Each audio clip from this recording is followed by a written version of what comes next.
Luke chapter 8, we're going to deal with one verse on this afternoon. Luke 8 and verse number 16. Where the Bible says, I'm reading from the New Living Translation, no one lights a lamp and then covers it with a bowl or hides it underneath a bed. A lamp is placed on a stand where its light can be seen by all who enter the house. I just want to talk to you on the subject for a few moments. Leave the light on. Leave the light on. In Luke chapter 8, Jesus is continuing to teach his disciples as he's touring the city of Galilee.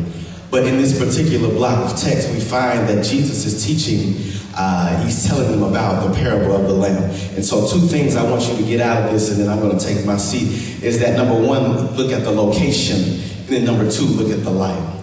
The location, in order for certain candles to stand, we need a lamp holder or we need a lamp stand. The lamp stand is where there is a secure foundation to keep the lamp from falling. In our lives, we ought to be located in Jesus, who is our rock and our salvation, who is our firm foundation. Some of us have chosen to settle with a foundation that will allow us to crash and burn. But no matter where you are in your life, no matter what your circumstances may be, if your foundation isn't a sure or firm foundation, then you must be in the wrong location. The songwriter says that he is the rock of salvation. He is a firm foundation. Why? Because it's all about where you're located. And if you're located in Jesus, then you understand that you are and that he is the one that you ought to be standing on. But the second thing I want to deal with is the light. Why? Because there's a certain thing about location, but then there's also a certain thing about light.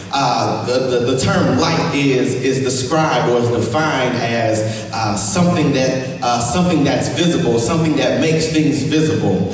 And in our text, the light is described in our text can be viewed as a literal light or a figurative light.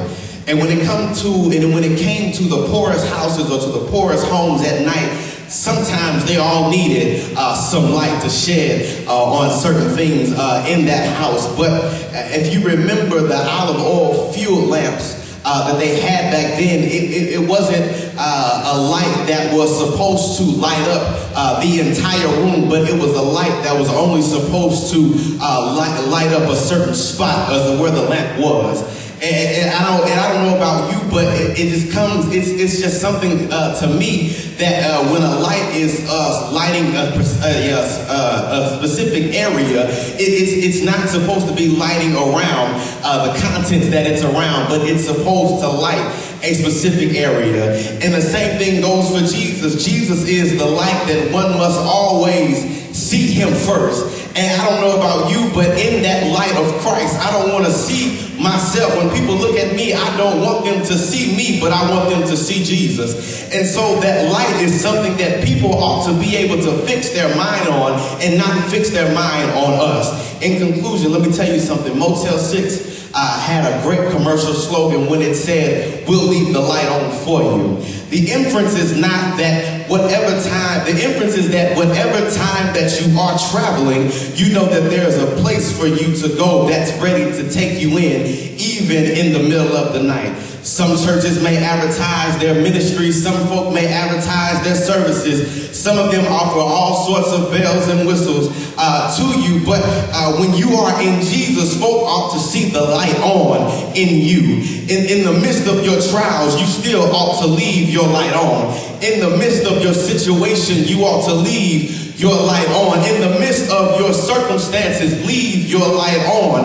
In the midst of battles with your family, leave the light on. I just want you to know that when you learn to leave your light on, you can reach out and touch somebody's hand and make this world a better place if you can. God bless you.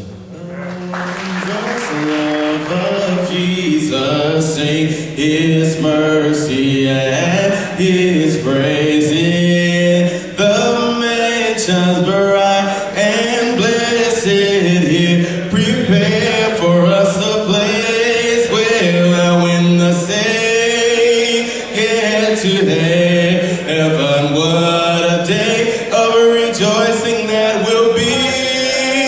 And Jesus will sing and shout the victory.